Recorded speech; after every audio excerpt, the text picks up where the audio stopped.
Anam uşu protokoldu.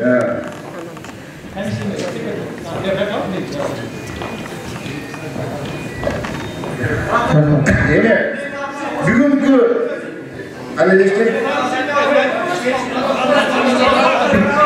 bana bir komissiya var, Bakıt Mırza.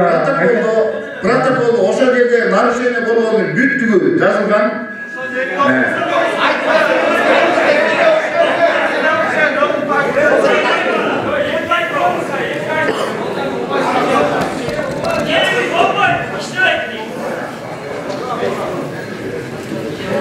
Men ol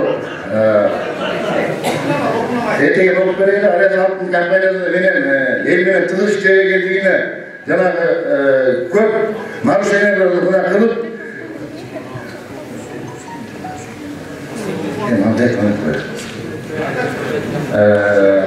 калдык сактоочунун куруу технологиясы сакталбагандыгы тастыкталган мына жерде экотек инспекция начальнигине биз менен бирге барган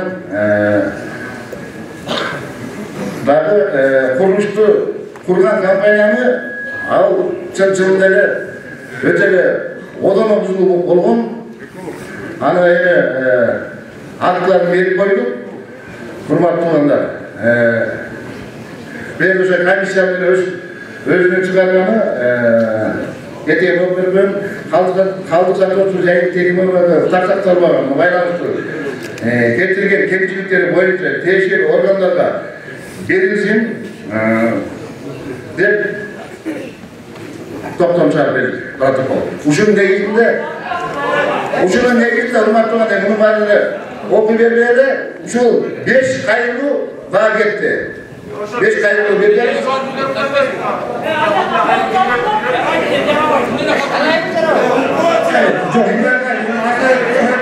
Урматтуу туугандар, мындай тынч болуп мындай докладчыга мүмкүнчүлүк берели, дагы бир доклад чыгып бар, анан сиздерге сөз берилет. Кайда койдум? Анда биринчи комиссиянын элдик комиссия төрагасы Сейталиев Бакытбайкеге.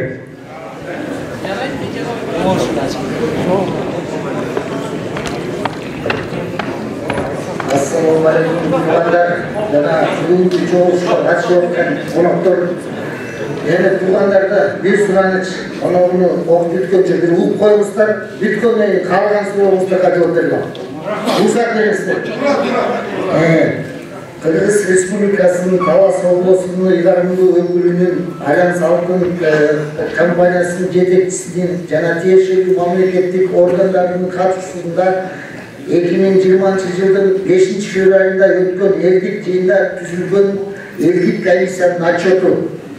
Биринчиси, элдик комиссиянын түзүлүшү. Биз элдик комиссия Талас облусу боюнча жергиликтүү тургундарынын курамынан жалпы протоколдун негизинде түзүлгөн. Кыргыз Республикасынын ГКПНен жана Кыргыз өкмөтүнүн астындагы МАМ экотек инспекция менен бирдикте 2020 жылдын 20 февралынан баштап 2021 жылдын 30 январынын аралыгында чогуу тийиштүү документтердин негизинде иш алып барылды. Жалпы протокол элдик комиссиянын түзүлүшү боюнча 20 жылдын 20 февралда Талас шаарында бекиген. Элдик комиссия 2 пункт. Элдик комиссиянын алып барган иши. Элдик комиссия Кыргыз Республикасынын премьер-министрине 3 кат, Жогорку Кеңештин депутаттарына Рысалиевке, Бакировка, Кыргыз Алтынын президенти төрагасы Алимбековго, Кыргыз Республикасынын өкмөтүнүн соттук өкүлчүлүгүнүн борборунун мурдагы мүдүрү Эркинбаевга, ГКПНге 2 кат, МАМ инспекцияга 4 кат, Альянс Алтынга 4 кат, ушундай иштерди алып барып, ошонун негизинде жоопторду көпчүлүгүнөн ала алган жокпуз.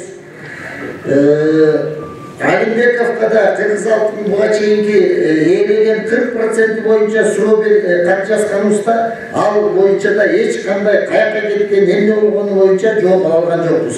Мындан тышкары eldik комиссия özünün işlerine gerekli olan malumatları anıktoo, taktoo üçün tömönkü jeri boyunca ötken konkursun komissiyanın müçelörüne kat menen kayılıp malumat berүүsүн surandı. Комиссиянын орынбасары Касымалиевке, мүчөлөрү Сапаралиевке, Баятовка, Мамбетовка, Ахматалиевке, ушул жерде жүрөт, Артыкбаевка, Бокоевке, Алиевке, Курумшиевке жана Кыргыз алкынын өкүлү Абдрахмановго жогоруда көрсөтүлгөн комиссиянын мүчөлөрү боюнча кайрылганыбызда чакырыкка Баятов менен Мамбетов экөө келип eldik комиссиянын мүчөлөрүнүн суроолоруна жооп беришти. Калгандары чакырууга келишкен жок. Комиссиянын мүчөлөрү Баятов менен Мамбетов элdik комиссияга биз адис болбогон себептен анда түшүнбөй кол коюп бергенбиз деп жооп беришти. Конкурста катышкан адамдар адис болбогондуктан түшүнбөй эле кол койдук деп эки адамдын ушундай жообу комиссияга берилди. Эми айтып өтөйүн. 2015 жылдын 4-майында жыйынтык чыгаруу протоколуна 23 комиссиянын мүчөлөрүнүн 6-оосу кол койгон эмес.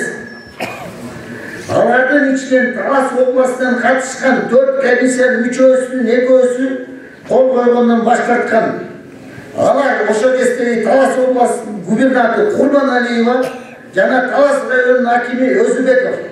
Калган эки өкүлү Бекмол айыл аймагынын башчысы Абдыкадыров жана Бекмол айыл кеңешинин төрагасы Орозалиев макул деп кол коюшкан. Таластык жогорку кеңештин депутаты Бокоев, мамлекеттик кызматкерлер Сапаралиев, Ахматалиев, Баятовдор макул деп кол коюшкан. Жери боюнча кыскача маалымат. 2006 жылы 6 июнда жер келенин лицензиясы 639 номер менен кенди казып алуу жана 640 номер менен геологиялык чалгындоо лицензиясы акционердик жабык акционердик жер алтын коомуна берилген. Ошол кездеги жер алтын жабык акционердик коомунун негиздөөчүлөрү болуп, Казакстандык холдинг Виза 60% ээ болгон. Kırgız altın açık akseleri korup 40% ülüşü bolğon 2006 tüzülgөн kampaniyada. 2010 yılı Kırgız hökümeti tarafından talaptарды atkarbagаны üçün lisenziya jokko çıkarılgan. Kırgız Respublikasının bolğon bardык sottordo jogorku sotko çeyin Kırgız hökümeti al kampaniyadan mutup algan. 2013 yılı jeri altın kenin kazуу ubagында konkurs jarıyalanıp başkatlı start bağısı 300 milyon dolar bolup көрсөтүлгөн. Konkursta жалгыз Великобританиянын компаниясы катышкандыктан конкурс өтпөй калган. Конкурс өтпөй калган бирден бир себептери болуп, убагында жетиштүү маалыматтар таркабай калган.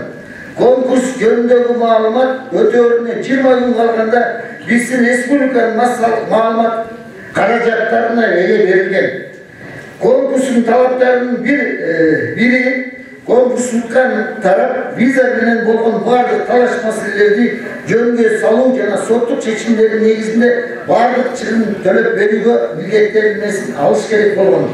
2013 жылы Visa компаниясы конкурстун алдында жер үйгөнүн кени боюнча өзүнүн чыгымын 200 миллион AQSh долларына bağlagan. Belgileye geçiyor jagday. Birincisi, jeri altın keni boyunca Visa kompaniyasının aldığı çıkımı 50-60 milyon AQSh doları bolğon. Al summаны mamleketlik Kırgız altından komissiya menен tartaş gerek bolчу.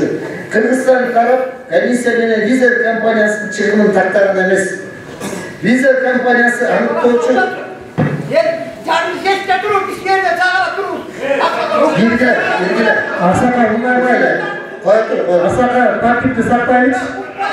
Çok. Girsin. Asaka söz kayıta söz vereyim bu. Almay kalgan paydanı 200 milyon bolğon. 200 milyon AQSh dolarını Kırgız hökümetinden talap kılgan. Visa kompaniyası 200 milyon AQSh dolar korupsiyon anıktooçu dokumentler menen bekende almak emес. Sebebi jeri altın keninde Vizer ançalık cumuş atkargan emes. Birinci konkurs ötmeye kalkandan keyin Vizer kampanyası özünün doğusun 400 milyon AQSh dolarına götürgen. Oşol kezde jeri ülkeninde hiç kanday jumuşlar жүргөн emес. Kırgız ökmötü taraptan çıkımdарды tактоого hiç hareket bolmogондуктан жана tактоого ою жогун байкап эл аралык арбитражга 548 milyon dolarга көбөйтүп мамлекет лицензияны чакыртып алган үчүн сотко берген. Ал сотто эл аралык сотто жери алтын жабар сенен коомун сотко бериш керек эле.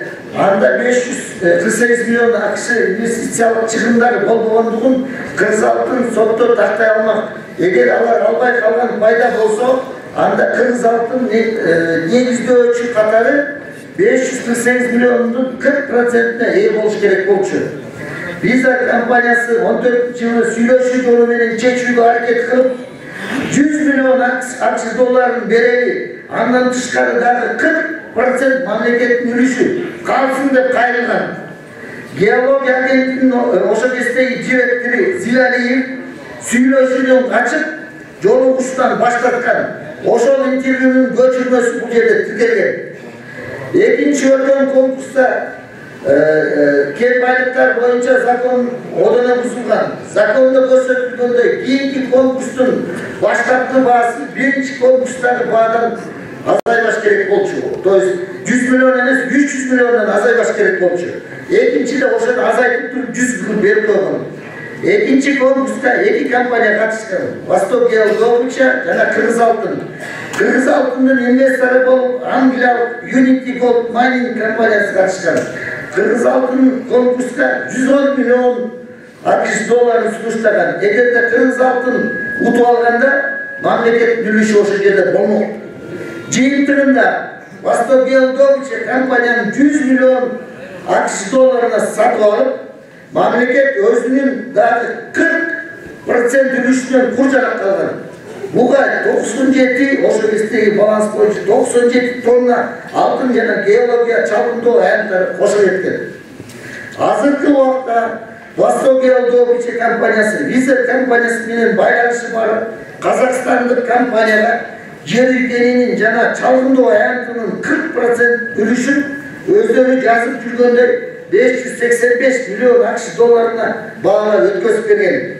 Кыргыз өкмөтү 100% жер ülkenin жана чалгындоо аянттары үчүн болгону 100 milyon доллар алган. Жер ülkenin жана чалгындоо аянттарынын 40% баасын 540% баасын 585 milyon bu investor bağlasa, anda Kırgız ökmötü jер ülkeni jana çalgındoo ayanттарынын bağlarının bağısı болгону 7% algan, al jana aytkan 100 milyon.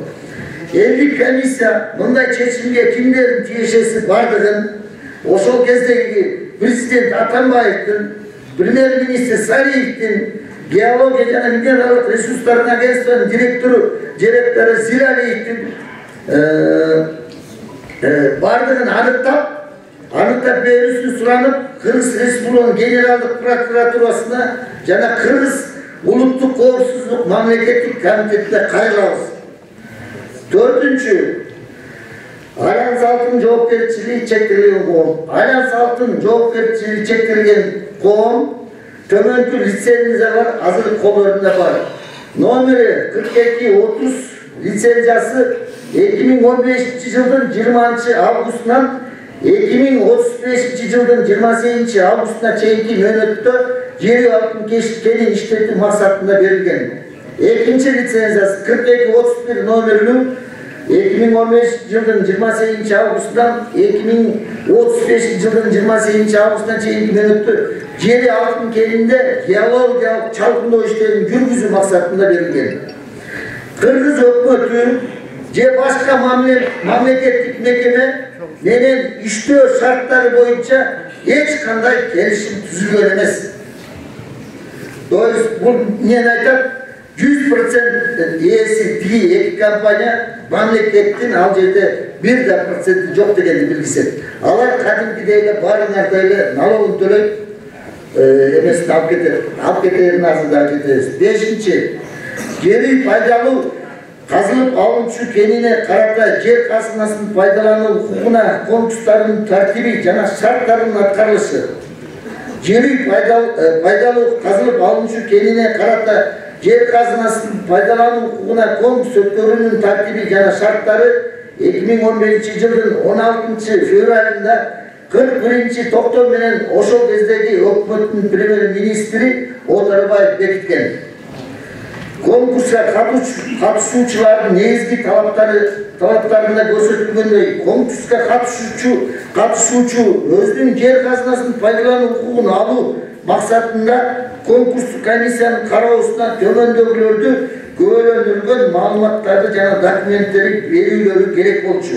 Биринчиси, геологиялык чалкындоо жана алтын кендерин иштетүү тармагында жетиштүү жана оң тажрыйбанын бардыгы, пайдалуу казып алынчу кендерин чалкындоонун, пайдалуу казып алынчу кендерин казуунун жана иштетүүнүн эң жаңы технологиясына ээ болушу жана колдонууга алышы керек болчу. Востокия буюнча өзүнүн жер казынасын пайдалануу укугун алуу максатында конкурстук комиссиянын кароосуна жогоруда көрсөтүлгөн күбөлөндүргөн маалыматтарды жана документтерди бергендиги такталган жок. Маалымат каражаттардан алган маалыматтарда алар ушул убакытка чейин жалаң чайкама алтынды казуу иштери жүргүзгөн.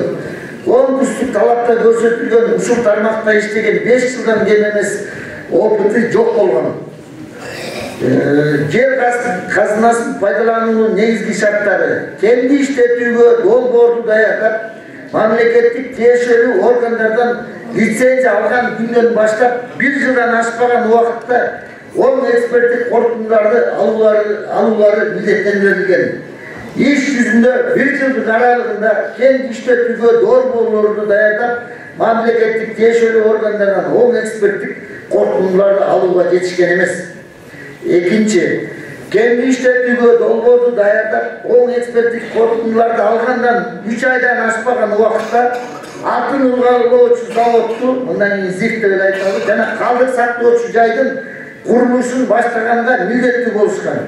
Лицензия көрсөтүлгөн убакта ЗИФти жана калдык сактоочу жайдын курулушун баштоо мөөнөтү бузулса, ар бир ай үчүн $100,000 штраф төлөөгө милдеттүү болгон.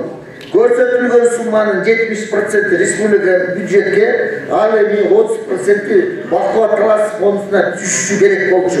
Бул 15-жылы берилип 1 жыл болгон 16-жылдын августунан баштап төлөш керек болчу аткарбаган иштери боюнча. Канчалык төлөнгөнүн иш жүзүндө көрсөтүлгөн убакытта бүтүрө алган эмес, жетишпей калган убакытта канча суммадагы штрафтык төлөмдөр жүргүзүлгөнүн маалымат ала албаган себептен элдик комиссия Кыргыз Республиканын тиешелүү органдарына кайрылып аныктап берүүсүн өткөн.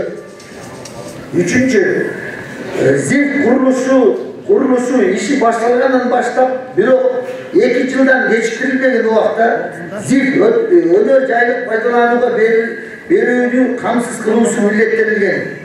Өнөр жайлык пайдаланууга берүү мөөнөтү аткарылбай калган учурда лицензия штраф катары ар бир ай үчүн бул учурда $100,000 ай сайын доллар төлөөгө милдеттүү болушкан. Бул суммада 70% бюджетке, 30% бакубатка төлөш керек болчу.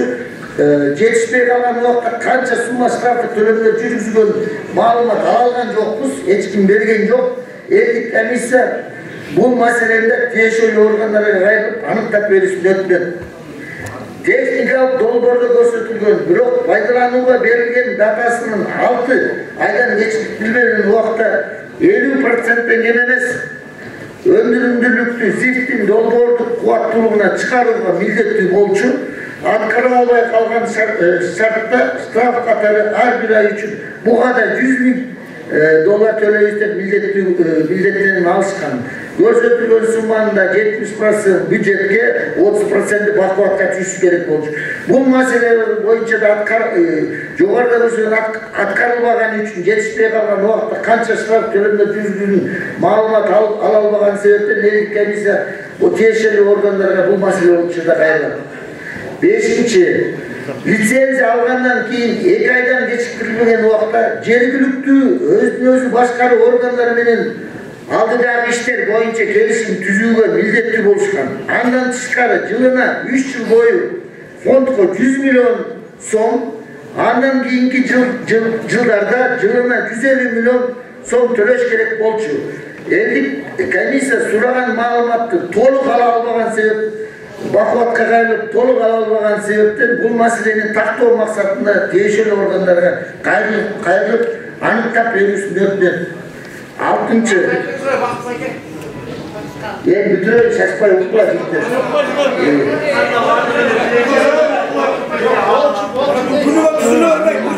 Органдарга беребиз да муну.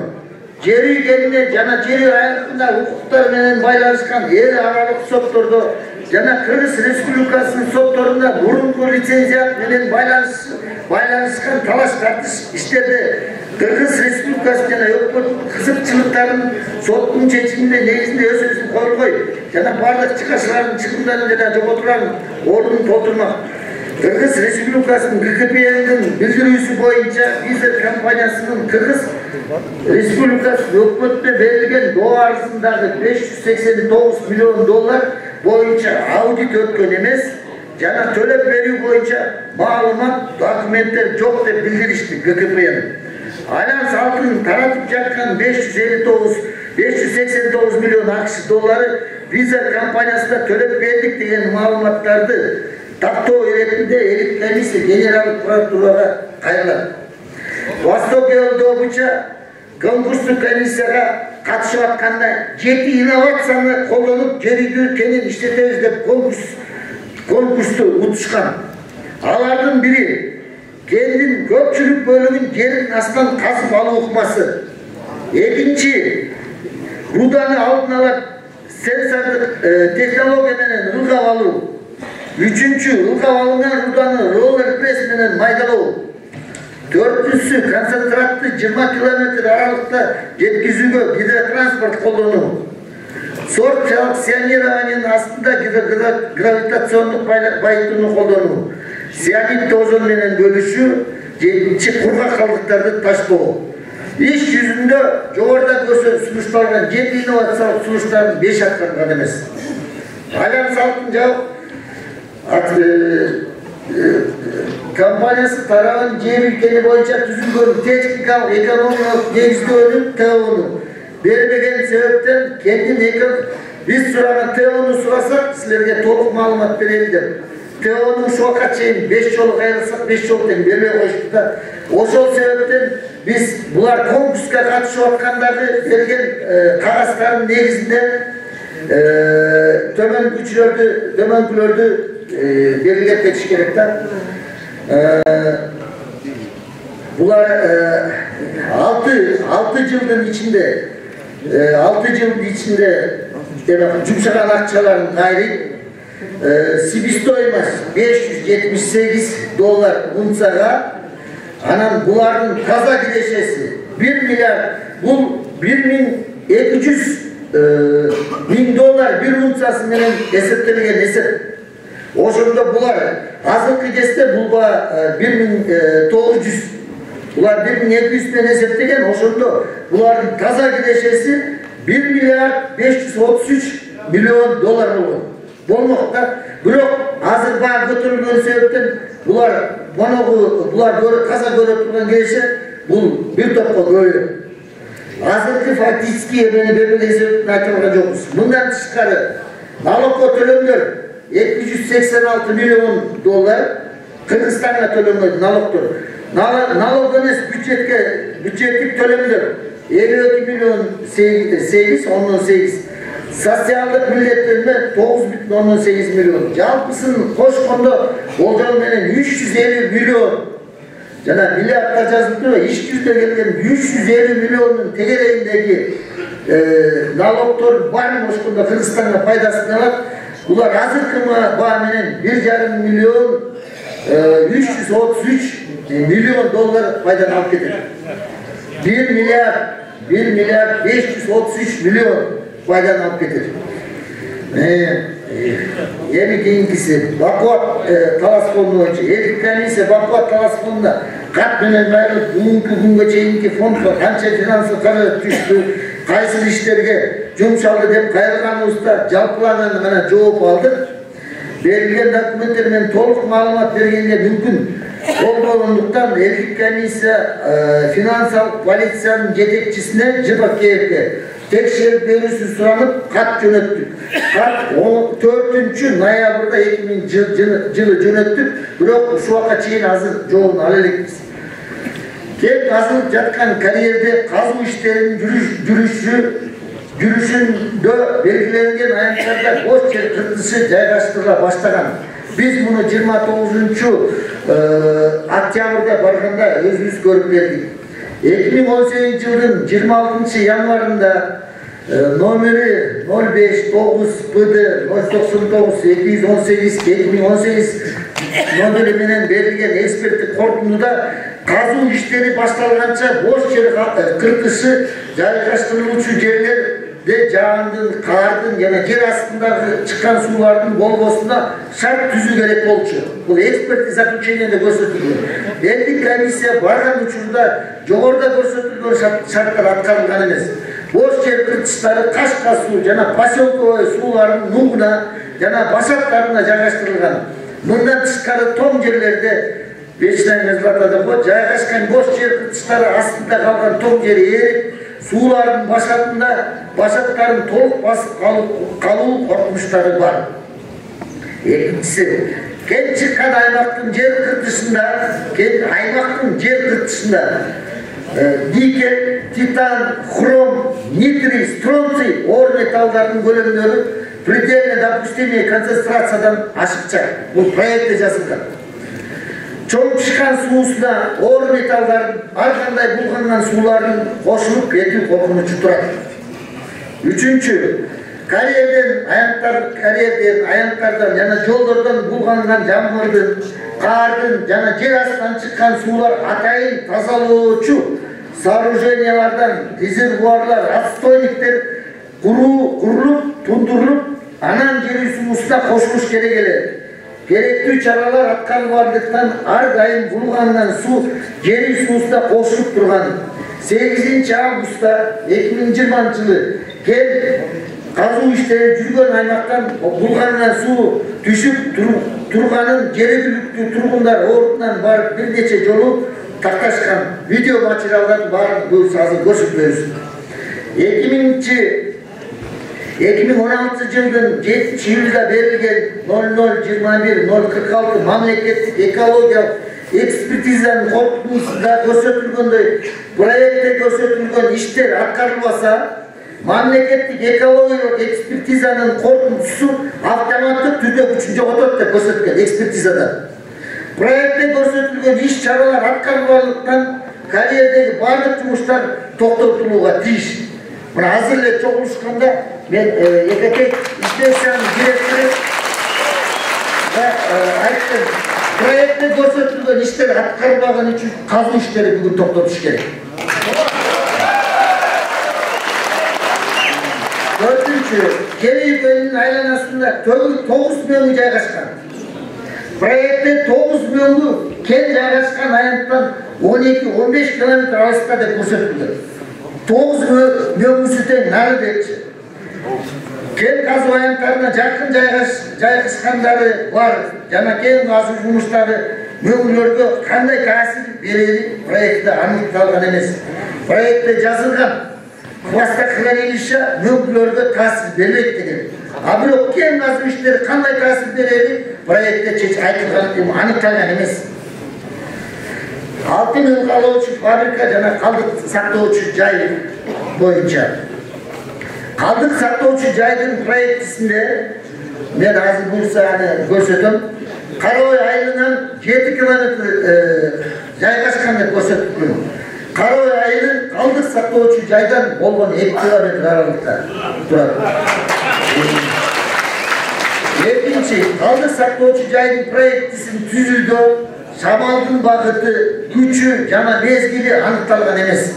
Ошол себептен калдык сактоочу жайдан Карабай айылы тарапка мезгили менен шамал болгон убакта чаң келип жатат. Шамал башталганда калдык сактоочу жайдан көтерілген шамал қар айына қаптап жатқан видео материалдар бар. Аны да көрсөтөбүз. Проектте шамалдын багытын Ақташ метео станциясынын көрсөткүчтөрү менен жасалган. Ақташ метео станциясы өзүңүздөр билесиздер, Каракол айынан дагы 15 км дар жакта. Жер үйгө 70 км аралыгы бар. Ошодогу шамалдын багыты боюнча мындай жүрөт деп жер үйдүн шамалдын багыты аныкталбай эле проект жасалып калган. Ошол себептен калдык сактоочу жайды коопсуз жайга көчүрүү зарыл. Үчүнчү, калдык сактоочу жайдын орду гидрогеологиялык изилдөө иштери тыкаттык менен жүргүзүлгөн эмес.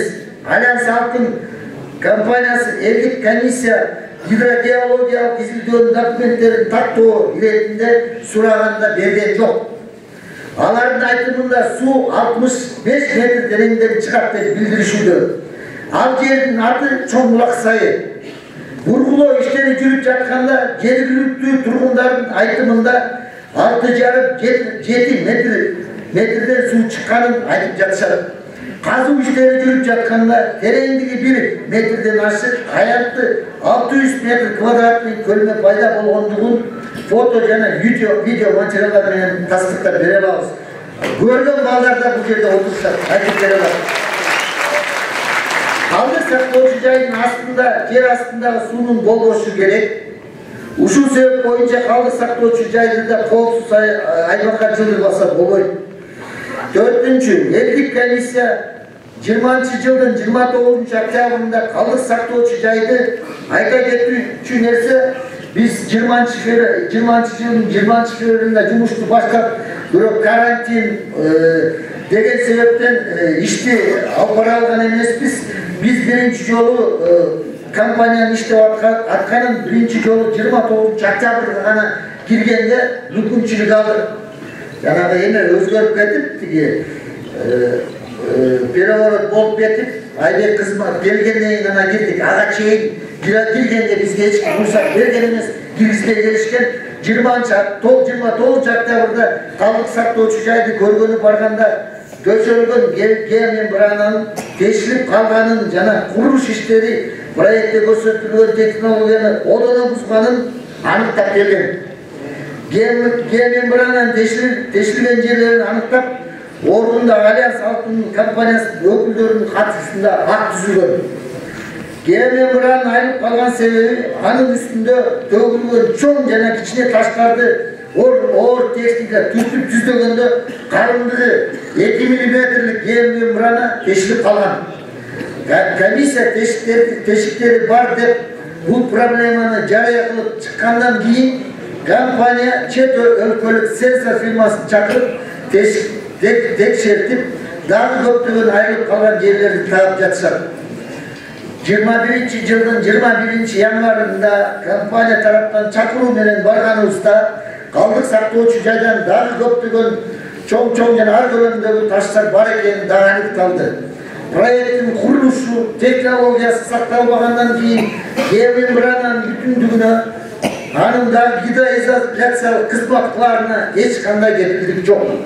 Проектте калдык сактоочу жайдын астында тапталган ташы жок топурак, геотекстиль, анан геомембрана, анан геотекстиль жана калыңдыгы 1,5 метр болгон тапталган топурак болуш керек. Орусча айтканда обломочный грунт без острых включений до 5 мм деп жазып турат проектте. Грунта постреляющего слоя не должно быть льда, снега и других включений крупнее 5 мм деп турат. Бул проектте жазылганында, бул проектинде улам сурап отуруп, талашып отуруп, бир жума мурун араңады. Толук изилдеп, толук дагы эмес, эметкенге толук жетишкен жокпуз да, бирок көзгө урунган эмелер да жерге жазып, 5 мм деп проектте жазып турат. Таштарды кандай таштар чыгып атканын, обломочный материалдар 50 см грунтта, 20 см астындагы грунтта 5 мм обломочный материал болуш керек, бирок 5 мм чоң болбош керек деп турат да.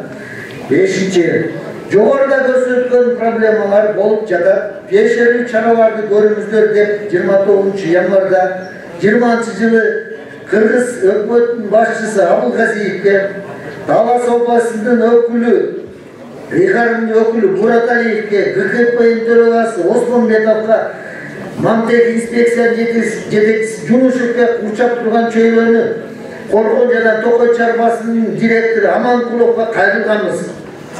20-жылдын 27 февраль айында Кыргыз өкмөтүнө караштуу Мамтек инспекциянын 0905 номерлүү кат келген. Ал катта комиссиянын суроо талабына жер үгөнүнө байланыштуу экологиялык талаптары толук аткарбай жатканына байланыштуу кайрылуусун текшерүүгө өкмөт аппараты тараптан 15-65-51 сандуу тапшырма берилип, ведомство аралык комиссия түзүү иштери башталган. Андан тышкары элдик комиссия калдык сактоочу жайдын курулушунун иштерин технологиясы сакталбай жатат. Проектиде шамалдын багыты, жер астында суунун деңгээли тыкат изилген эмес. Ордундан текшерип бериңиздер. Biz көрсөтүп берели деген кайрылуубузга 20-жылдын 3-июлунда номери B472 номери менен берген жоопто ковидке байланыштуу арызда көрсөтүлгөн маселелерди булардан тышкары текшерүүгө мүмкүн эмес деп жооп келген. Бул менен эмне айтабыз? Убагында мамлекет тараптан тиешелүү надзор, контроль болгон эмес. Жыйынтыгында жогоруда аталган мамлекеттик органдардан ведомстволор аралык комиссия түзүлгөн эмес, жана калдык сактоочу жайынын курулушу тиешелүү көзөмөлгө алынган эмес. 9-чу элдик комиссиянын сунушу жана талаптары. Биринчиси, жер алтын кени боюнча өткөн конкурстун закондуулугун атайын мамлекеттик органдар тарабынан текшерилип чыксын. Ошол кездеги президент Атамбаев, премьер-министр Сариев, биология агенттигинин директору жана комиссиянын төрагасы Зилалиевдин жана башка комиссиянын мүчөлөрүнүн мамлекеттик кызматкерлердин конкурстун жүрүшүндө Кыргыз мамлекетинин экономикалык кызыкчылыгы корголбой калгандыгын аныктап, жоопкерчиликтери такталсын. Экинчи, Кыргыз Республикасы кен байлыктар законунун 42 статьясынын 2 пунктунун талаптарынын негизинде Кыргыз өкмөтүнүн экономикалык кызыкчылыктарын коргоо максатында Кыргыз өкмөтүнүн жетектөөсүндө мамлекеттик комиссия түзүлүп, жыйынтыгынын негизинде жер алтын кенинин 51%тен кем эмес үлүшү мамлекетке кайтарып алуу иш-чаралары жүргүзүлсүн. Үчүнчү, калдык сактоочу жайдын Кароо айылына жакын жайгаштырылып, проектте бардык экологиялык коопсуздук чаралары көрүлбөй калган себептен чаңдын коомсуз жайга көчүү Айлан Салтын компаниясына милдеттендирилсин. Төртүнчү, жогоруда көрсөтүлгөн талаптарды инвестор тараптан аткарууга макулдугун бербесе, азыркы учурдун талабына ылайыктуу Кыргыз өкмөтү өзүнө алып 100% мамлекеттик үлүшү менен өзү иштерди аткаруунун аракеттерин жүргүзсө, мамлекеттин өнүгүүсүнө чоң салым болмок. Бешинчи, жогоруда көрсөтүлгөн талаптар аткарылганча жер алтын кенин казуу иштери токтотулсун.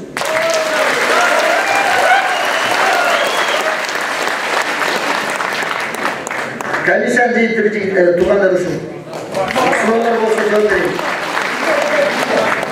Суроолор болсо мындайла, берде микрофон бар, ошол жерге барып берерсиңиздер болот, да?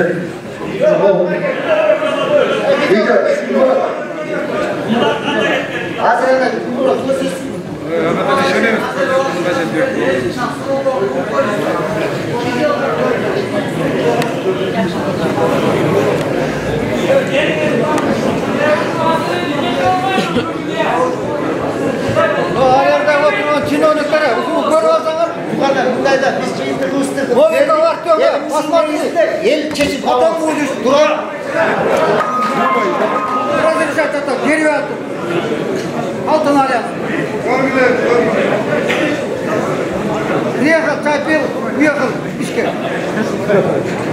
Разрешение.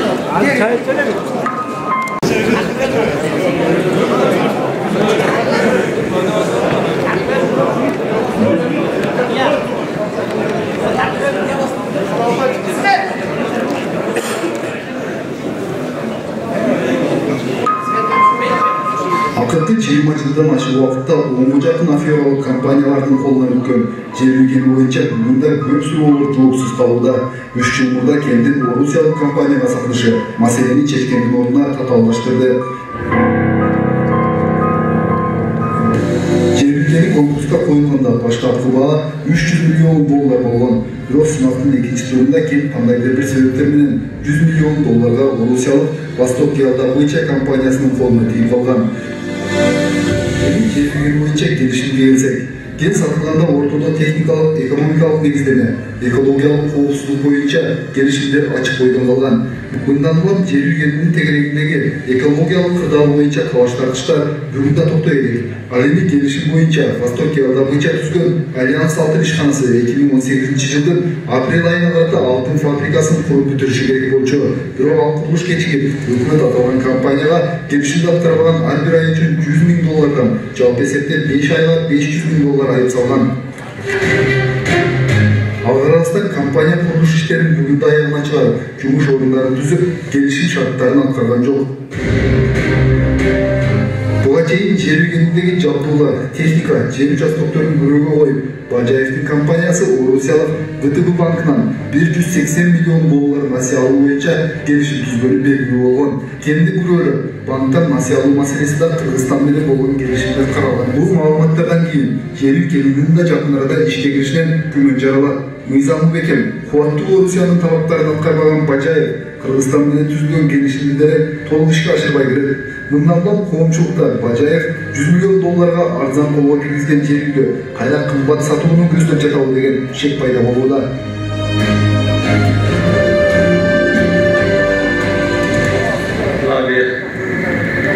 Хвостохранилище куруп жатат. Мембрана түзүлөт. Биринчи пленкасы текстилде болот. Геомембрана кайда текстиль. Жерде майда кум болуп туруп эленген металлургия керек эле. Бизде деген мондай таштар арасында. Мондай таштар. Аларды тегистеп, үстүн граммовка кылып, кайра үстүнө текстиль менен мембрана коет.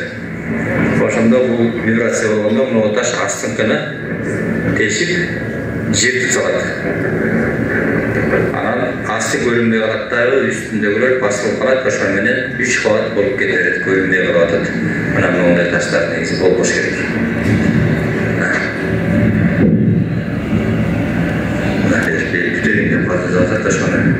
Эч ким муну ачып бишип көргөн жок. Эч кимде гарантия жок. Тешип калуу тешиген жок бу. Монтаждан тешмесин. Монтаждын көлөмүн көргүлө. Ташкан тешмесин. Мембрана деген кара. 4 метр калыңдыктагы кара. Монтаждын өзү канча деген килограмм. Үстүнө басканда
Kirim öldürsün kандай bir boğalar, senin nekenin belirsiz de öte gir.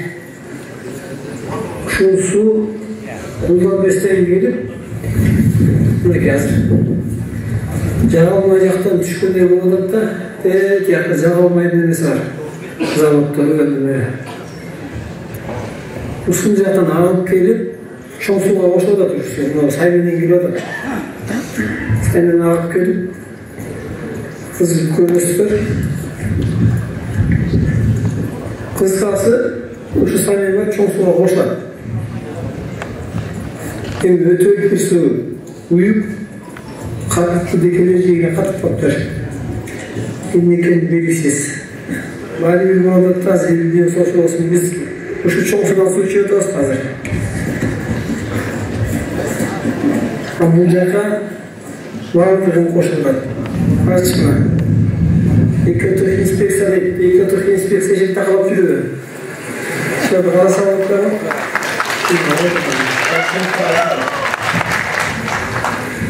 Bir geçen sonra birlikte hırsızlar bazen aşağıda da görüp basa. Yedi kanlar denizine koşmadık yolda evlenizler. Tabii sayın ağır kıyada tabii. Şu buyurdu mu? Sayın ağır kıyada nasıl evlen?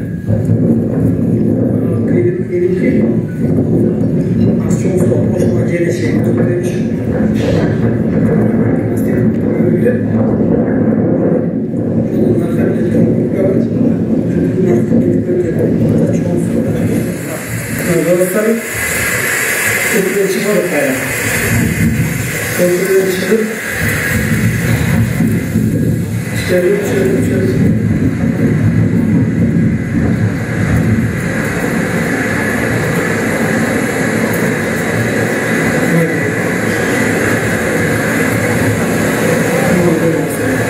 Çok sonra hoşlarla sayını düşürüp buradan bizim yerimiz için tekunda ayrılmak için cevap var. Uygulamamızda Assalamu alaikum. Hurmatlı Talastıklar. Buna mojeri, bozu. Bu şaşıdan çıkan su, burada da cardırvat kancaktan çıkan suda. Cardırvat kancaktan çıkan sunu ayakla, yakta sunu ayakla. Cardırvanda çamsız, rızkık, Terakta topraklarında bağırır, suya çıkıyorum, yolma bugün. Ekologlarımız kayaklara ait. Bir karapayın ve bir çırpık kısmını sağa çıkartsalar. Bunday meselelerde karışmayın. Buna kavurmaklı Talastıklar.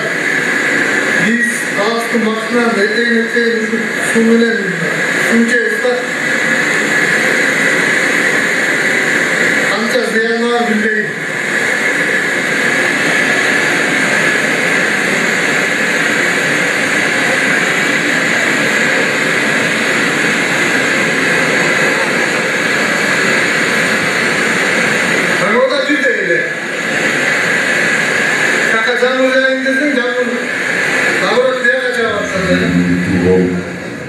Talas rayonunдағы Бекмолды айыл өкіметіне қарашты Сазық Бұлақ айылының айылында жайғашқан жер. Бұл жер мусор полигон емес. Бұл жер кәдімгідей айдау аяқтарының жиегі. Ушул жерге жері алтын кенін іштеткен Алтын Альянс компаниясы өздерінен шыққан мусорларды өзін білемдік қылып ушул жерге төгіп төккен мусорларын жашыруу үчүн тракторлар менен түрттүп аларды өнүп жатышат. Буга айыл өкмөтү, райондук бийлик, губернатор, экотех инспекция, экологдор кайсыл жакты карап жатканын биз билбейбиз. Биз жашоочулар бул Алтын Альянстын кылганына өтө нааразыбыз. Биз жогорку бийликке өкмөткө кайрылабыз. Тез арада чыга көрүүңүздөрдү суранабыз.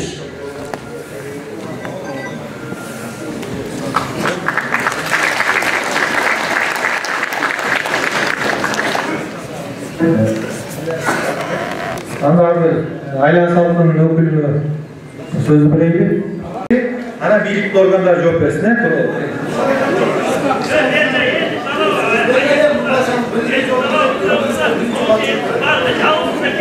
Azыр жылғайды, шашпай сауды отырмыздар, сіздер болыңыздар боласыз. Саламатсыздар болғандар.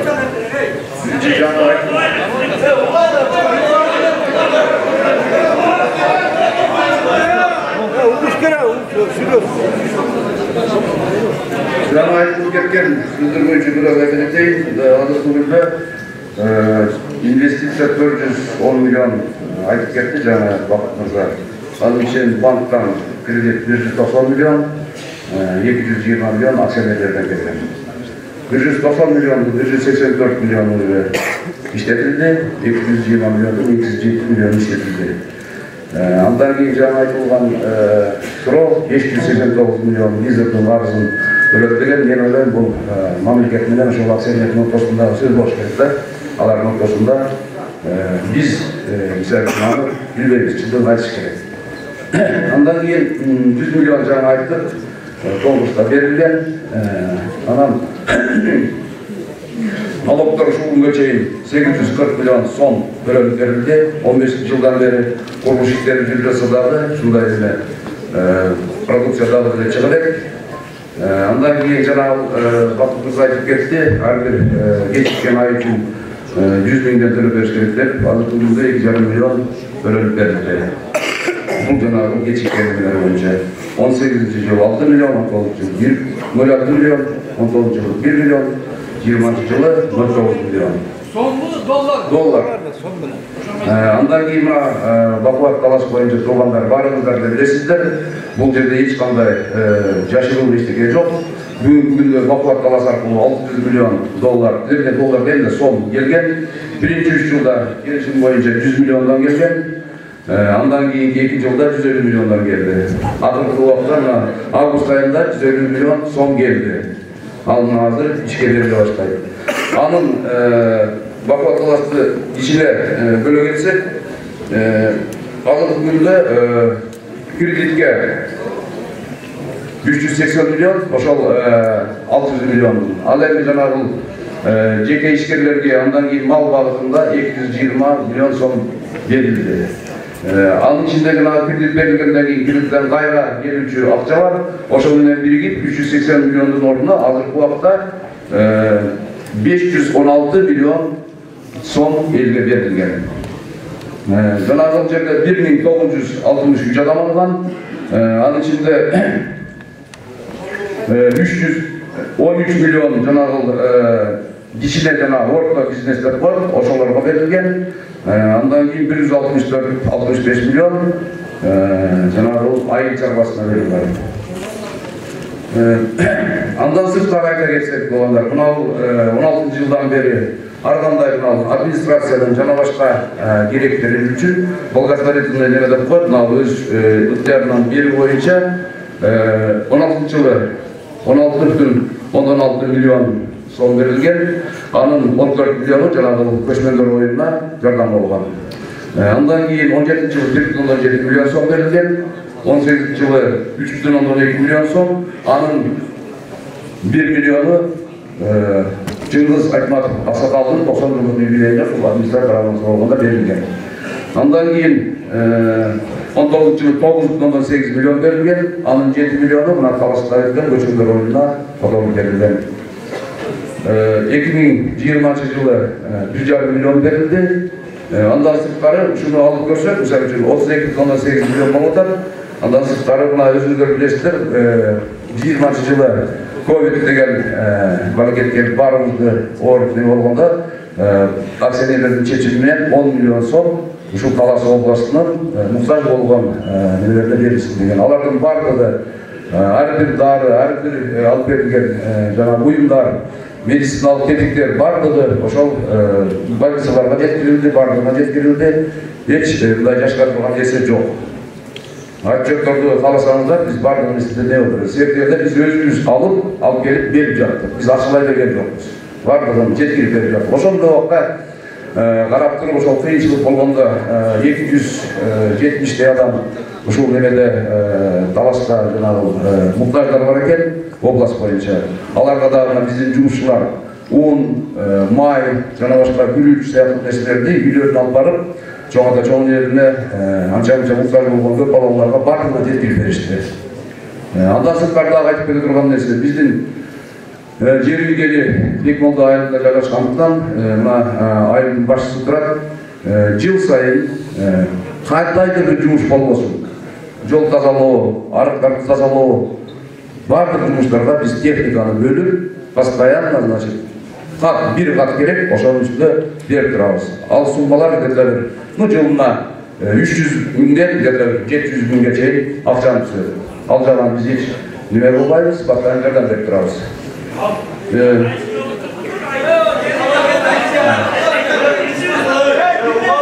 Sayın Çiğdem, siz жаңағы комиссияның претензиялары жайлы айтсаңыз. Onlar, ondan кейін екінші мәселе мына әрдайым мына жерде көп сұраулар туып жатады. Себеп дегенде бізде сөйлесулер бойынша сол мемлекет менен біздің ортамызда 90% Қырғызстанның жараны болуш керек деген пункт бар да. Азыркы күндө бізде чет мемлекеттен келmiş деген саналуу эле 10-га жакын адам бар. Калгандынын барлыгы Кыргызстандын жарандары болот. Ошонун где-то bir 60%ге жакыны Талас областынан болот. Андан кийин биз ушул 19-жылы Талас областынын жаштарын, анданча анча-мынча мынау орто жаш болуп калгандардын баарын окуттук эле. Окуткан адамдардын баардыгы 361 адам болчу. Анын бүгүнкү күндө 135 адам жумушка кирди. Тактап айтып кетсе, Бекмолдодон 40 адам, Талас районунан 40 адам, Манас районунан 8 адам, Бакаятадан 14 адам, Карабурадан 12 адам, Шаар Таластан 21 адам. 135 адам жұмысқа кирди.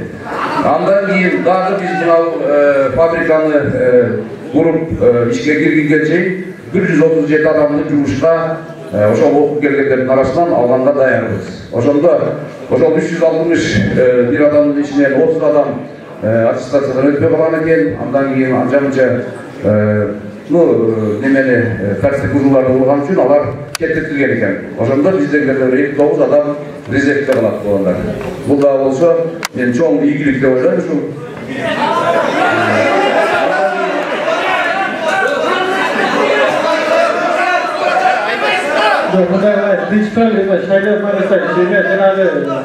видеода көрсөткөн, элдик комиссияда айткан маселелер боюнча ойуңузду айтсаңыз. Келди, Айбек Мырзакелдинович.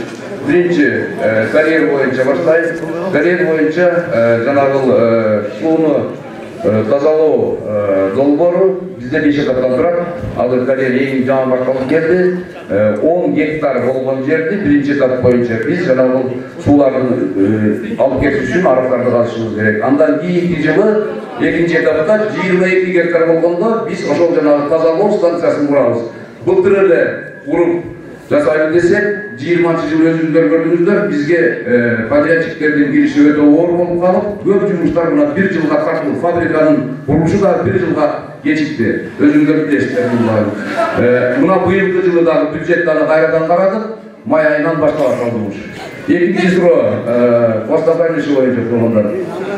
Санитардык зона ушул закон боюнча 500 метр болот. Андан кийин эң жакын айыл постапайнышыга 2-3 километр бул Карой айылы, андан кийин Сасыкбулак айылы 4-7 километр. Жанагы 7 километрге айтылган нерсе бул жанагы автожол менен келсе, ошондо 7 километр болот. Себеп дегенде бул айланып келет, 7 километр ошол болот. Шамал айланып келет.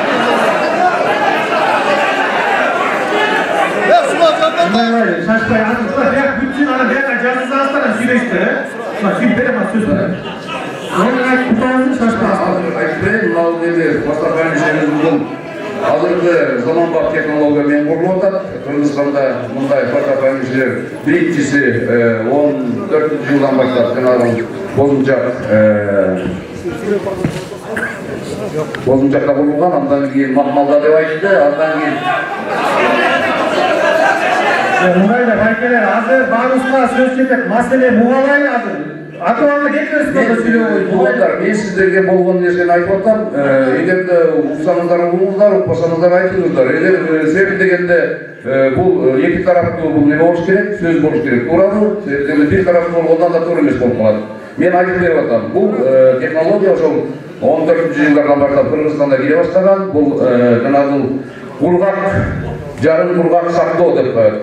Мурунку заманда бул технология жок болчу, бардыгын жанагы ылайга суулардын бардыгын жиберип, ошол жерде сактап, себеп дегенде ал ылайга суулар анча-мынча жамгыр көп жааганда кээде жанагы немелер жууп кеткен, өткөндө көрдүңүздөр, терек сайдар ичине жууп кетти, ошол ылайганын зыяны болот. Бул болсо жуубайт, бул 80% кургак болот, 20% ошол жерде жанагы суу болот. Анын бардыгы жанагы сарылып келгенден кийин кайра фабрикага кирет. Экинчи нерсе бул азыркы зыяндуу зат ошол цианид деп коебуз. Ал фабриканын ичинде жок болот. Ал жерде өзүнчө технология бар, детоксификация деп коет. 3 реагент кошулат дагы цианид жок чыгат ал жакка. Бул азыркы технологиянын, заманбап технологиянын нерси. Андан кийин жанагы айтып атпайбызбы? Биздин негизги максатыбыз жердин кыртышына уулуу зат өткөш керек. Баарыбыз билебиз. Жанагы пленка Кыргызстанда биринчи жолу колдонуп аткан пленка эң жакшы качестводо 2 мм ошону алып келип Австриядан келген, ошону өткөшөдүк. Эми мына жанагы пленканын айрылган жерлери бар болгондар. Биз жанагы проект долбоор боюнча текшериш керек эле, биздин подрядчик биринчи Кыргызстандан издедик. Кыргыз ГИИЗ деген институт бар, ушу геофизика менен заниматься эткен. Алар келип аракет кылышты, андан кийин айтышты, биз кыла албайт экенбиз, туугандар, кечирип коесуздар деп. Андан кийин бул сентябрда болду. Андан кийин ноябрда биз Россиядан чыгырдык. Ал жерде күчтүү институттар бар, геосервис деген институт келип, алар да аракет кылып, биз кыла албайт экенбиз деди. Үчүнчү жолу чет мамлекетке чыгып, Словакиядан Сенсор деген компания алып келдик. Алып келгенден мурун 10 метр жанагы геомембрананы 3 жеринен лом менен тешип, аларга айтпай, жаап туруп, жарым метр кылып туруп, андан кийин айттык, ана таптылачы. Алар 20 мүнөттүн ичинде тапты ошолор. Үчөөнүн точкасы өзүнүн. Ошондон кийин биз аларга ишенип, андан кийин жанагы калдык сактоочу жерди баарын текшертип чыктык. Ошондо чоң бир жарым метрден болгон айрылган жерлерди табышты. Биз алардын баарын кайрадан жамап, кайра ордуна келтирдик. Эми айтып берейин, ошол айрылган эмнеден айрылган? Жаны Бакыт Мырза айтып кетти, таш айрып үстүнөн басылган деп. Биз караганда азыр фотографиялар бардыгы бар, ал техникадан айрылган. Ошондо биздин өзүбүздүн туугандар жанагы үстүнө ташты таштап атканда, кумду таштап атканда грейдер болот ал жерде, грейдердин немеси менен, лопатасы менен кырып кеткен. Анын изи дагы турган, биз ачканда баарын көрдүк. Андан өткөндө элдик комиссия келгенде биз туугандарга айттык, жанагы группа келгенде силер да текшерип көргүлө. Үчөөлөр, төртөөлөр калгыла, биз силерге берели момду, биз кетели, андан кийин жыртып 3-4 жерди жаап койгула, анан биз аларды чыгырып келели, текшерсин десек, туугандар болгон жок, эми ишенишсе керек да, ошонун бардыгына. Кийинки сөз мындай азыркы кийинкиде жана жер астындагы суулар деген суроо берилди. Жер астындагы суулар боюнча айтып коеюн, мына биздин ар бир Кыргызстандагы ар бир курулуш бул институттар аркылуу жана башка Кыргызстандын көп мекемелер аркылуу текшерилип туруп, андан кийин курулушка уруксат берилет. Ошондо гидрогеологический испытание деп коет, гидрогеолог это специалисттер, русская специальность, ошолор келтирип текшерип кылган. Андан кийин мына Бакыт Мырза дагы бир текшерип көрөлү деп атат. Эгер андай сунуш болсо, мейли макул текшерип көрөлү. Алар айткан ошол 67 метрден суу чыкты деп. Эгерде биз ар бир өзүбүздүн эле институттарга, ар бир өзүбүздүн мамлекеттик органдарга ишеним көрсөтпөй жүрсөк, анда туура эмес болуп калат го деп ойлойм. Туугандар, Кыргызстанда бардык курулуштар ушул биздин органдар, институттар аркылуу курулат. Эгерде биздин институттардын алып жетпесе, биз жаңа айтып кетпедим, биз чет мамлекеттен алып келип атабыз. Кийинки суроо мынандай деп айтылган, жанагы шамалдын багыты деп. Туугандар, проект боюнча шамалдын багыты ошол сертифицированный жанагы неме болот, метеостанция болот. Ошонун канча жылдык немесин архивин карап туруп, ошондо шамалдын багытын чыгарат. жанагы Бакыт мырза көрсөткөн нерсе бул жанагы табигый немеде куюм деп коет кыргызча. Бул 1 жылда бир болушу мүмкүн, 2 жылда бир болушу мүмкүн. Өзүңүздөр билесиздер, көбү шаарларды учуруп кетип атат бул нерсе. Да, андай болушу мүмкүн. Дагы бир айта турган нерсе, жанагы сакталган калдыктардын үстү ар дайым суу чачылып, ным болуп турат. Жайдын күнү, кыштын күнү анын кереги жок, жамгыр жааганда кереги жок. Ошол учпасын үчүн үстүнө суу чачып, ушундай нымдаштырып турат. Ал технология ошондой. Андан кийин туугандар мына жанагы акыркы немелерде 7 неме менен келген Инвес проект менен келген деп бактыбыз айтып кетти, ошого да бир токтоло кетейин. Ал жердин биринчиси жанагы труба менен алып кетиш керек эле деп айтылды. Мындай да туугандар, биз ошондо ой жакшы болгон да аларда, алда проект болгон эмес, изилдөө болгон эмес. Ой жакшы болуп, ал акчасы аз болсун деп ошол жактан фабриканы жана тегирменди тоонун үстүнө коюп туруп, андан кийин калганын труба менен алып чыгып коебуз. Машиненин кереги жок, эчтекенин кереги жок, ойлогон. Бирок ошол жерди текшерип көргөндө ал жерге тегирменди курганга мүмкүн эмес экен. Экинчиси гравитация методу дейт. Гравитация методу менен иштете турган алтын бул жерде жок. Ал көзгө көрүнгөн алтын деп коет. Көзгө көрүнгөн алтын бул талаштан жер үй месторождениесинде жок. Ал башка жерлерде, мисалы үчүн Чаткалда бар, тиги Казарманда болгон, бул жерде бул өтө майда болгон алтын только цианид менен алынат. Ошондуктан ал технология болбой калды. Үчүнчүсү жанагы кургак калдыктар пресстелип чыгат деди. Мисалы үчүн бул жана кек деген, калдык деген нерсе бул суу эмес, лайка эмес, бул кургак нерсе. Да, ал арасында бар. Мисалы үчүн сиздер деле унду аралаштырып койсоңуз, суу менен ал суюп болуп калбайт да. Ал катуу бойдо турбайт. Ошондой нерсе бул.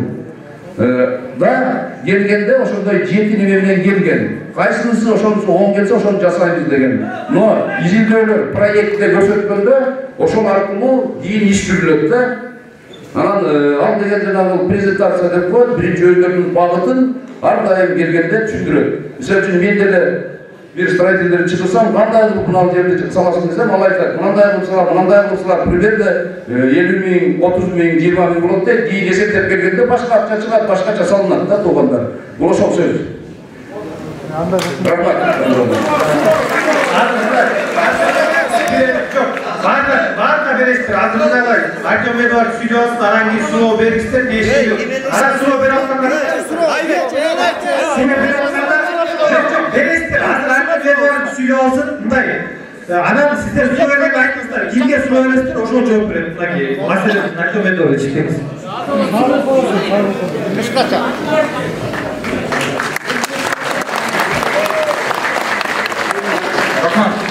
Урматтуу Талыстык жердештер, урматтуу туугандар, урматтуу мекендештер.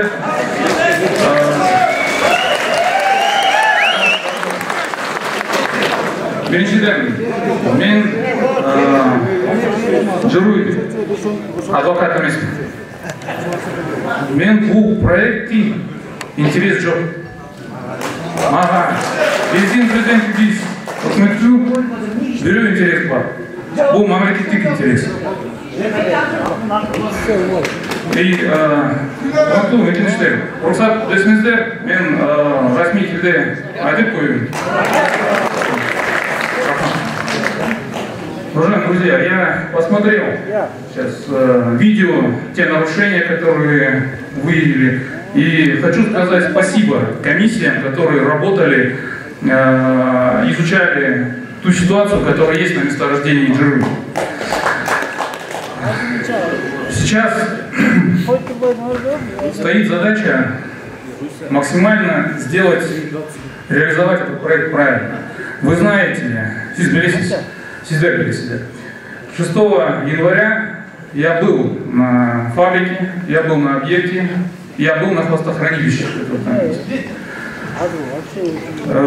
И 6 числа мы дали поручение компании пригласить международную независимую компанию, чтобы она изучила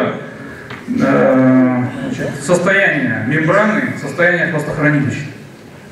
20 января приехала компания, Sonar Group, Sensor Group, да, они изучили, и они нашли нарушения. Они нашли нарушения мембраны целостности, они небольшие, там буквально от миллиметров до нескольких сантиметров, но они были, и поэтому те вопросы, которые вы поднимали, они были правильные. Сейчас эти нарушения устранены, все дырки заклеены, но при этом я хочу вам сказать, что мы договорились с компанией, и они положат дополнительный слой мембраны на хвостохранилище. Безопасность хвостохранилища будет обеспечена. Единственное, я вас прошу понять, и потребуется дополнительное время для того, чтобы этот слой был, значит, положен. Если вы нас поддержите, то этот период пока будет складироваться на целостных участках, потом, когда положится дополнительный слой, все хвосты будут перенесены и складированы там. Что касается технологии сухого складирования хвостов, я проехал практически по всем месторождениям полезных ископаемых, которые у нас разрабатываются, побывал на всех фабриках, изучил технологии, значит, и посмотрел международный опыт, мировой опыт, перед тем, как приехать к вам, перед тем, как изучать материалы, которые дает нам Джеруй на экспертизу. Значит, технология сухого хвоста, она предусматривает наличие небольшой влаги. То есть меньше 20% это считается сухое складирование. Я был на Бузанчаке и лично брал в руки этот хвост, который остается, который вот, значит, с этой технологией появляется. Там нет таких серьезных остатков, которые угрожают там, безопасности жизни. Я ходил без маски, ходил на этом хвосте, смотрел. Но безопасность хвоста, она будет обеспечена. То есть дополнительные слои здесь мы положим, и рисков в этой части не будет. Что касается вопросов, как получалась лицензия, какие суммы оплачивали и так далее, ну, вы знаете, что это происходило все там, начиная с 2000-х годов, 2015 и так далее. С этим разбираются правоохранительные органы.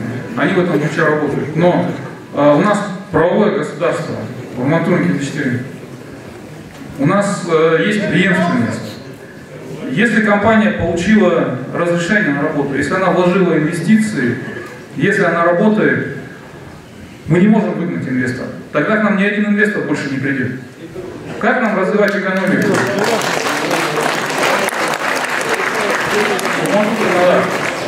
Но то, что было сделано до этого, вы знаете, если мы будем идти таким путем, ни один инвестор не придет. Но на будущее, в Таласской области есть еще месторождение Долдула, есть Андаш. В этих месторождениях при случае их разработки обязательно будет государственная доля. Вы знаете, что президент наш уважаемый подписал указ о реформировании горнодобывающего сектора. В этом указе предусматривается несколько ключевых направлений. Первое. До июля месяца будет разработан единый горный кодекс, который будет предусматривать все нормативные требования в разработке полезных ископаемых. Второе. В разработке крупных проектов и тех, которые мы сможем осуществлять за собственный счет, будет работать стопроцентная государственная компания. И третий момент. Во всех будущих проектах в горнорудной области обязательно будет государственная доля.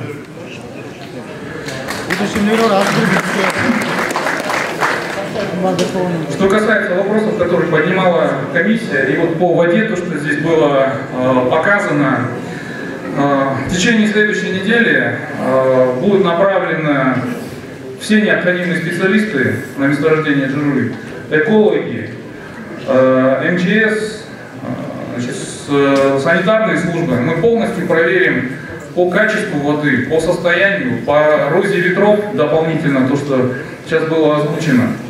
Эти все заключения мы дадим вам. То есть никто ничего скрывать не собирается и не будет. Мы всем обещали, что мы будем работать открыто, и мы будем это делать.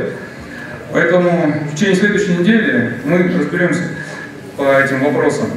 Артем Миллионов, на эти вопросы ответят экологи, экотехинспекция. Вы свое так отвечаете.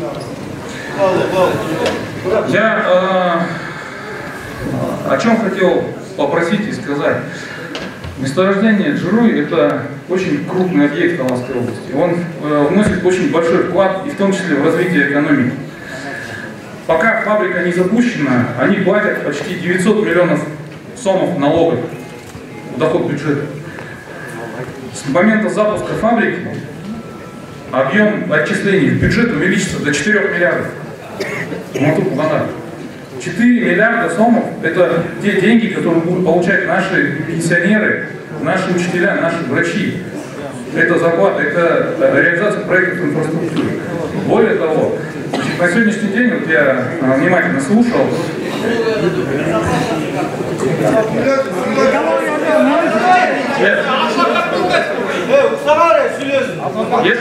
если надо ответить по экологии, я отвечу на этот вопрос. Но если мне дадите время, я сейчас по бюджету скажу. 4 миллиарда будет приносить доход бюджета Джируй в случае запуска фабрики. 1000 рабочих мест будет создано. Если фабрика остановится, если проект не заработает, мы все окажемся с вами в минусе. Наши граждане не будут работать, доходы не будут поступать в бюджет. Да, вопросы экологии – это принципиальные вопросы. И они будут решены, это я вам гарантирую в этой части. Вот. Поэтому я хотел вас попросить, давайте дадим возможность компании доработать. Пусть они работают, но все замечания, которые у нас есть, мы будем устранять. Экологи, вот я сказал, в течение следующей недели мы пройдем большую комплексную проверку. Если мы сейчас остановим месторождение, мы потеряем доходы бюджета. Многие наши граждане останутся без работы. Это очень важный вопрос в этой части. Да, пожалуйста, давайте, если надо, я отвечу на вопрос. Микрофонду, ben живой очередмен, өзімізді живой очередмен. Микрофон, сүйдер мұстайын. Иман Байке. Мадырбек Ақсақалға сұрау керек болмады. Артем Эдуардович, это вас тоже касается. Мы сначала, Даласские были против, чтобы его открыли. На каком основании они открыли и продолжают работать? Это единственный вопрос. И вопрос такой заключается. Была комиссия, губернатор не подписал, районный аким не подписал. Всеми Таласскими областями распоряжается же глава АИК, что ли? Почему они, к какому основанию работали? Мы требуем, чтобы его закрыли.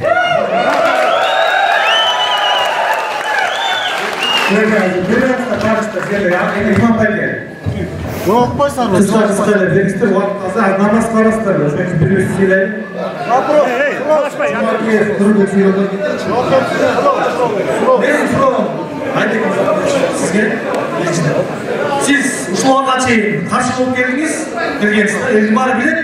Азыркы күндө сиз каршысызбы же макулсузбу? Анан экинчи суроом жаныңызда Байкеге. Ушуларга чейин 60% жергиликтүү тургундар иштеди деп атат, анын баары жалган. Жогору жакта таанышуулар кирди, иштеп атат. Талант бар, таанышы бар адамдар бүт Россиялап кетишти, жана диплому бар, менен чогуу окуган адамдар ушул жерде окуган. Алар баары Россияга кетишти. Мен суроом ошол.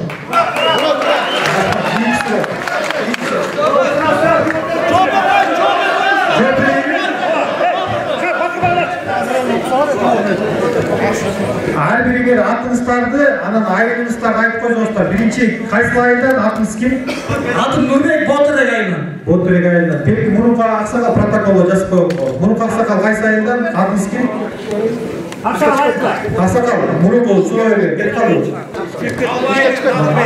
Жок, менин оюмча мындайда убакыт экономдош үчүн биз чоңуйтуп жооп берели. Ошо суроо. Азыр эмне жооп берсек, дагы убакыт кетет да.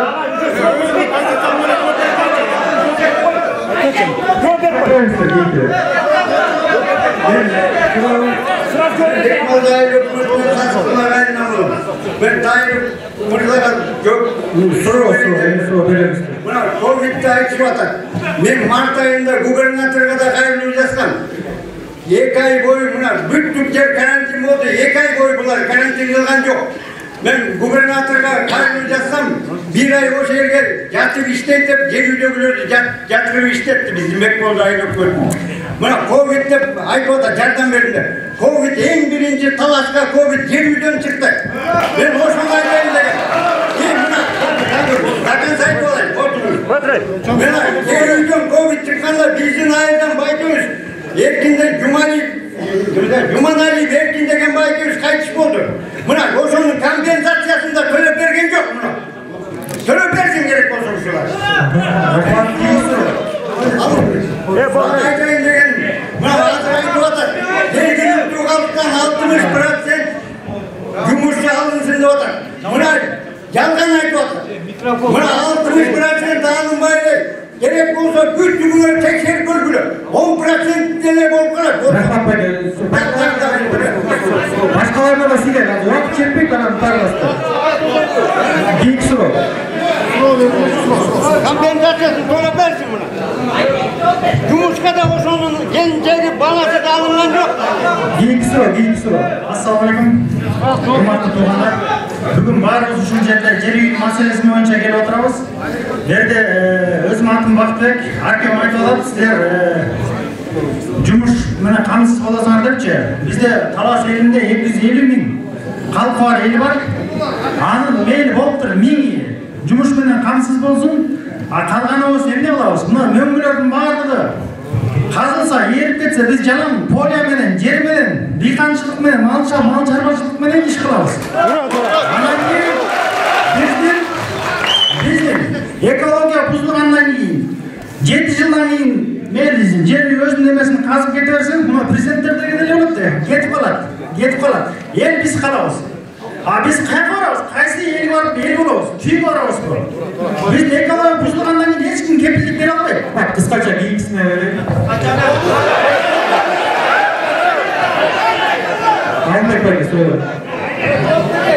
Уважаемый Артем Эдуардович, у меня такой вопрос. Вы пришли сюда защищать государственные и народные интересы или закрывать текущий бюджет? Вы говорите, что если жюри будет работать, значит только будем деньги получать. А что касается вот из услышанного мы узнали от комиссии, народной комиссии, 100 миллионов плюс 52 миллиона, это как бы в течение 20 лет будет выделяться. Всего лишь 150 миллионов долларов в пользу государства и народа. А что касается остальной цены, я хочу еще раз спросить другим вопросом.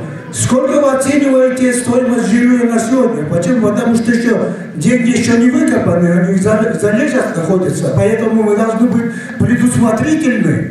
Пожалуйста, ответьте точно ясно.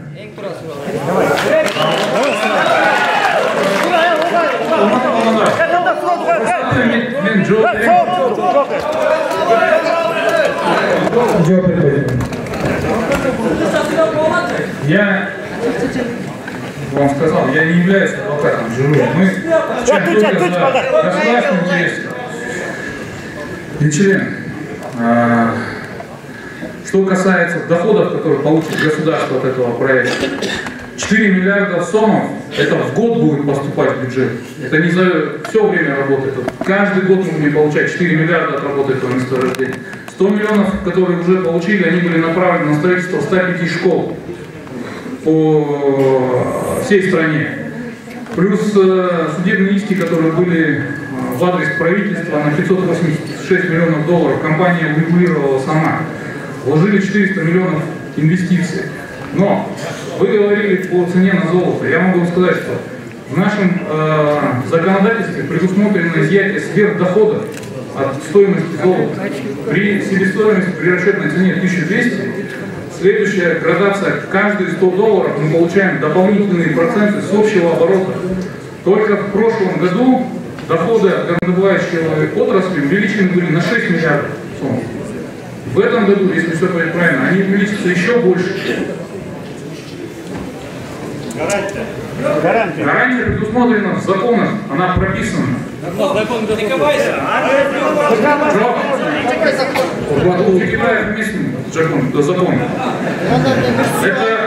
Это налоговый кодекс.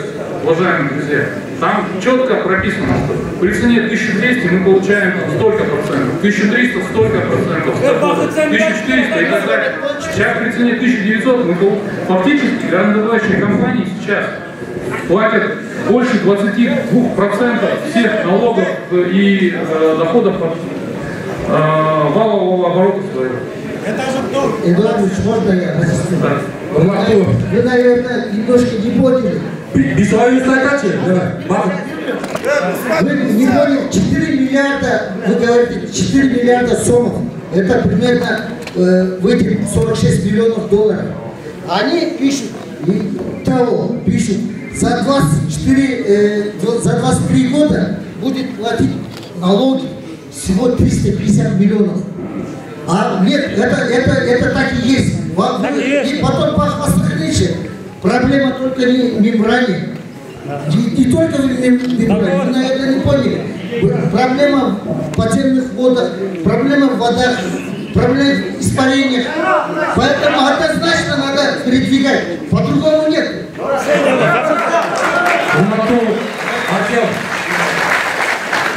Я просто извиняюсь. Урматтуу жыйындын катышуучулары, бизге бүгүн бир возможность келип атат да. Бир возможность келип атат. Жерде Тарастын тагдыры чечилип атат. Мен момундай нерсени айтайын деп атам да. Могу Элбек Ибаралиевдин бир айткан сөзү эске келип атат. Жонуп жонду жейт, кырды жейт, сыйырып сырды жейт деп. Мына элдик комиссия иштеди. Элдик комиссия точный диагнозду койду. Ошондогу айтылган кишилердин баардыгы жоопко тартылыш керек. Биринчи маселе мына. Азыр биз примерде кое турушубуз керек. Биринчи мына ката кетиргендердин баардыгы, жанагы колгоюп тендирди мыйзамсыз кылгандардын баардыгы президентти баш болуп, премьери баш болуп, алып келген техникаттан жанагы бабаны төш болуп жооп бериш керек. Андан кийин барып туруп бул маселени козгошубуз керек. Мына миллион недостатканы элдик комиссия алып чыкты. Элдик комиссиянын мүдөөсүн аткара албайын Eri компаниясы ачылууга тийиш эмес. Азыр чычканча кирип алды. Пока кеңин астынан чычкандарын өлтүрбөйүн, чет мамлекеттерге бирөө да чыкпайт. Биздин кудуретибиз жетет деген. Тендирге ошол учурда Кыргыз алтын катышкан. Эмне үчүн Кыргыз алтын жөнүндө сөз жок. Эмне үчүн чет мамлекетте өлөбүз? Эки орустук ушурөбүз. Kança деген акча чыгып кетти. Үйчү майлоочу жөнүндө бир да сөз айтылган жок. Мына ошолордун баары кымбат сатылды, кымбат алып келинди деди. Ачык канча деген акча кетти. Эртең булар айтат, мына момунча мындай кылып, бүгүнчө тиндей кылып, алтындын баардыгы кандай калды? Кыргызстан кош болуп, деп туруп, каршылап кетип калышат. Ошондук үчүн артып biz seni даже adamı Ulukbek Maripov koyup atkanda biz seni koyduk durduk. Oşanlık için sen endi koyduğundağı o talaplar atkanmayın, geriydi ne durmayın, açağınız da durun. İstesin, ne atlar?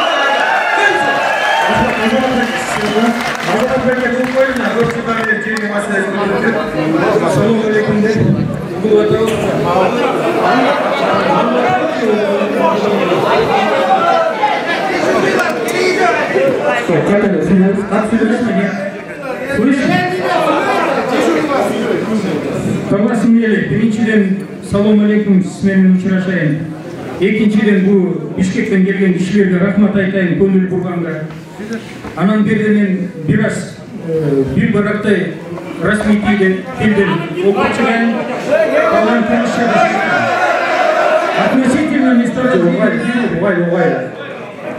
Относительно месторождения Дюры необходимо знать. Верховье урочище Кулмангес расположено 9 ледников, 4 погребенные, 2 линзовых, 3 каровые висячие. Основные точки водосброса, находящиеся в пределах 3000 и 4270. В гидрологическом отношении они играют регулирующую роль. регулирующую роль в речном стоке образуется речка Деру, впадающая в главную водную артерию реки Талас. Стоит особо отметить, ледники имеют тенденцию к отступанию. Здесь же, на отметке 3120, расположено наиболее глубокое озеро, отмеченное на 3-м месте мирового рейтинга. При этом абсолютная высота нахождения нижней части месторождения на поверхность 3390 метров и 3710 метров. В соответствии с картой сейсмического районирования Кыргызской Республики месторождение расположено в сейсмогенерирующей зоне с магнитудой 8-9 баллов. В его зоне в 1992 году прошло сильное землетрясение с магнитудой 7,5 баллов. Южная часть месторождения сопряжена к региональным Вичкалитауским Сусамырским разломам. Гидрологические массивы сложены породами, часто пересеченными тектоническими нарушениями, что обусловлено широкое развитие вод трещинного типа. В зоне месторождения родники связаны большой частью с восходящими потоками подземных вод коровентиляции.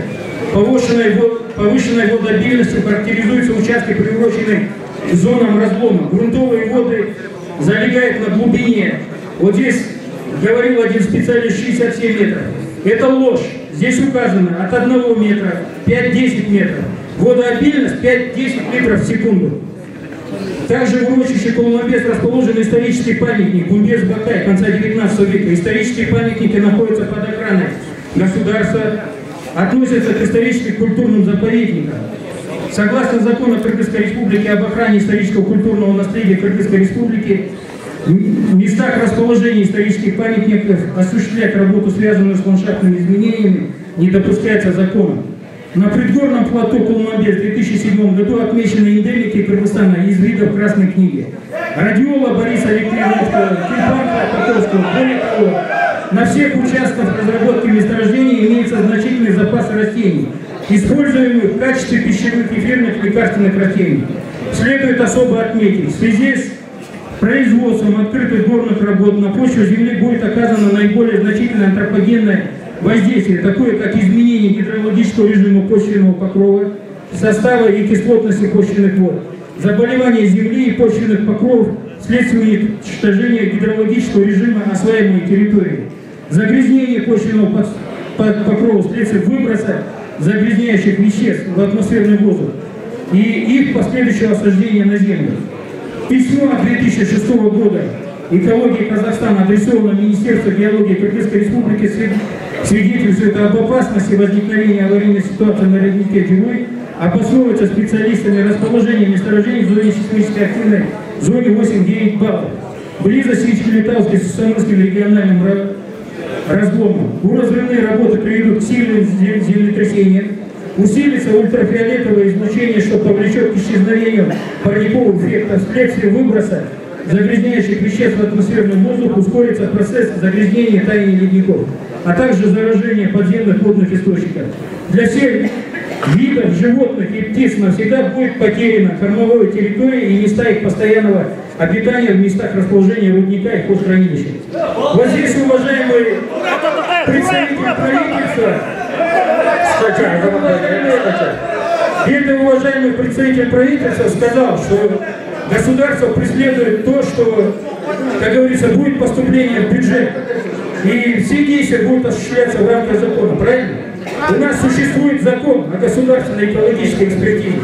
В этом законе черным по белому сказано, любая хозяйственная деятельность осуществляется на основе общественных слушаний. Общественные слушания не проводились. Лицензия была выдана с нарушениями. Первая лицензия, которая прошла через тендер, она была выдана на условиях, что они 15% будут разрабатывать открытым способом, 85% закрытым способом. А в итоге что произошло? Они самовольно взяли условия, изменили этой лицензии, сделали 100% открытым способом. Это при том, что невзирая на все вот эти обстоятельства, которые мной были зачитаны, разработка месторождения непозволительна. Здесь идет нарушение закона. Здесь идет нарушение закона об историческо-культурном наследии, закона о государственной экологической экспертизе. Государственные лица, которые находятся у руля, они руководствуются Конституцией и соблюдают требования действующего законодательства. В таком случае объясните мне, пожалуйста, как вы можете лоббировать интересы этой компании и говорить, что при таких затратах, да, она должна работать. Если идет прямое нарушение закона, в таком случае, получается, вы от имени правительства, которое представляет 6 миллионов населения, получается, вы криминальную деятельность этой компании покрываете, что ли? Так получается или так? Поэтому убедительно просим вас обратить внимание не на то, какая будет, как говорится, поступление в бюджет. Я вам скажу другое. На сегодняшний день у нас экономическое положение Кыргызстана нулевое, можно сказать. Все, как говорится, налогообложения образуются за счет чего? С тех видов налогообложения, которые платим мы. Но поскольку этот государственный бюджет образуется с нашего налогообложения, с нашего кармана, будьте добры, уважайте наше мнение. Население Таласа не согласно с разработкой этого месторождения. Все, потому что нарушается наше право, как говорится, закрепленное 48 статьей Конституции, это право на экологическую чистую среду проживания. И данная компания, придя и осуществляя свою деятельность нарушения, она топчет наше право в соответствии с этой 48 статьей Конституции. А за это все должны следить.